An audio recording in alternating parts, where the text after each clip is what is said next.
Hello children, welcome to CA session. Students, today we will start new chapter, chapter 5, cascading style sheets. Students, we have studied HTML in chapter 3 and 4. In that, we created static web pages. So if we want to make effective, good looking website with many features and the website that should update on daily basis or every second or whenever we visit the website, then for that we need DHTML. DHTML full form is Dynamic HTML, and it is actually the combination of same web technologies, and those are HTML itself, then JavaScript, DOM, that means Document Object Model, and CSS, Cascading Style Sheets. So here students, in this chapter we will study about cascading style sheets. I will tell you about these words later on, but let's begin with static website and dynamic website. So students, the website we were creating till now, or the website you have created for your project also, that is static website. Okay, and in that the content will not change. Once you have kept the content in the HTML code, it will not change until and unless you are changing it manually. So here we have a facility of making dynamic website also. But then we have to use all these features, JavaScript, DOM, CSS, etc. So here dynamic website will be having the information that will change every time. Okay, so you might have seen whenever you visit any website, the number of viewers also changes. Then time of the days also changes in some of the websites like news websites and all, where they used to display the time on the website. Then time zone also changes in some of the websites. It varies according to the country. Some of the websites changes its language, means native language. It depends on the country, state, etc. You might have seen Google, it's changing its language according to the state, country and all. So there are some websites like NDTV news websites, you might have seen. Many of the things out of these are there on the NDTV website or any news website. Then in Flipkart also you might have seen, that is also dynamic website. Most of the content over these websites are changing whenever we visit the website. Now students, I will tell you more about DHTML. DHTML means Dynamic HTML, and whenever we have to make a dynamic website, we will use DHTML. So DHTML is actually the combination of HTML, JavaScript, CSS and DOM.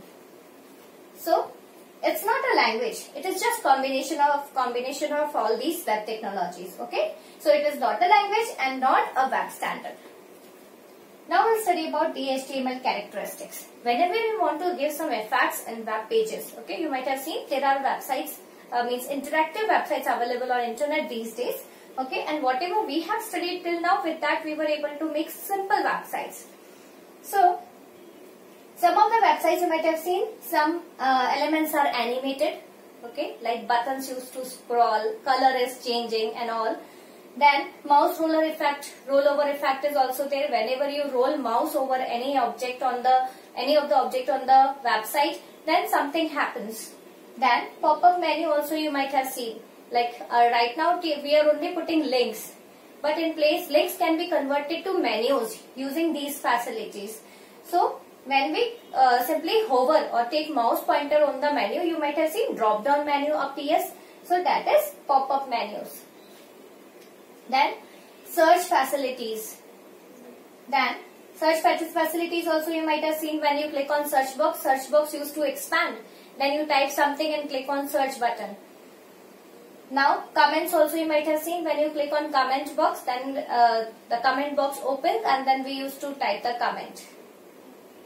Input feedback forms. So whenever there is a registration form, login form, any input form where we have to put something, where we have to insert the data, at that time you might have seen validation is asked, like enter proper username, your email ID is not proper, okay, it should be in a proper format. Then a contact number should have only 10 numbers. Then your password should contain capital letter, small letter, number, symbol, etc. These are done with the help of client-side scripting language, that is known as client verification. So that can be done with JavaScript. Then customized information and all. If we want to show the customized information according to our need, then we can show these using these facilities. Now students, we will study about all web technologies included in DHTML. So first of all, there is HTML. We have already studied about HTML in previous chapters. and you already know how to make web pages.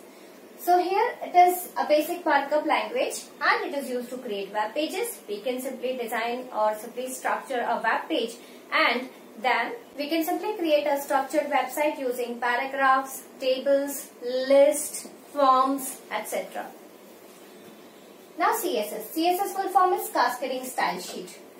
So our chapter is based on Cascading Style Sheet, and with Cascading Style Sheet we can change style of any HTML element. Here CSS means simply separating the design from HTML. CSS is used so that we can change design with HTML. You might have seen that in the HTML elements, in the start tag, we used to write various attributes and its values to change the property of the HTML, to design the web page. But with CSS, we can simply write CSS separately for all the elements and away from the elements. So we can use CSS for that, so that we can simply separate design from HTML. Now JavaScript. It is actually the scripting language. Okay, and it is very popular, which can be embedded in web page to include dynamic features. Now if we want to include the dynamic feature in HTML, then we can use JavaScript. It tells browser how to change web page in response to events. Okay, whenever we simply have any event on the web page, like by clicking on the button something should happen, or simply while clicking in the text box or the password box something should happen. You might have seen like when you click on the box and then you click outside, or you click on another box, then in previous box the message appears that you have to enter the username. Or if you have written a very small password, then you might have seen that near the password box something appears, means a processing box appear that you have created you have entered the strong password or not. Okay, and if you have entered the strong password, long password, then according to that the process box will move. And you might have also seen that when you enter a simple password, then the JavaScript, it is done with JavaScript only. It is asked by the web page that you have to enter capital letters, small letters, then symbol, number, etc.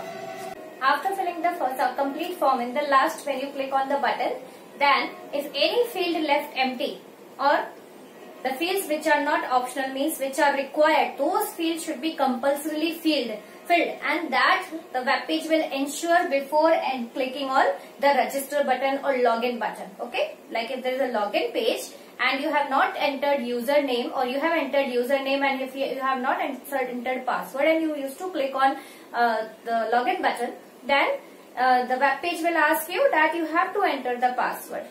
Okay, and until and unless that the event does not occur, or you have not filled the desired result in the web page, the web page will not move further. Okay, so for that JavaScript is done.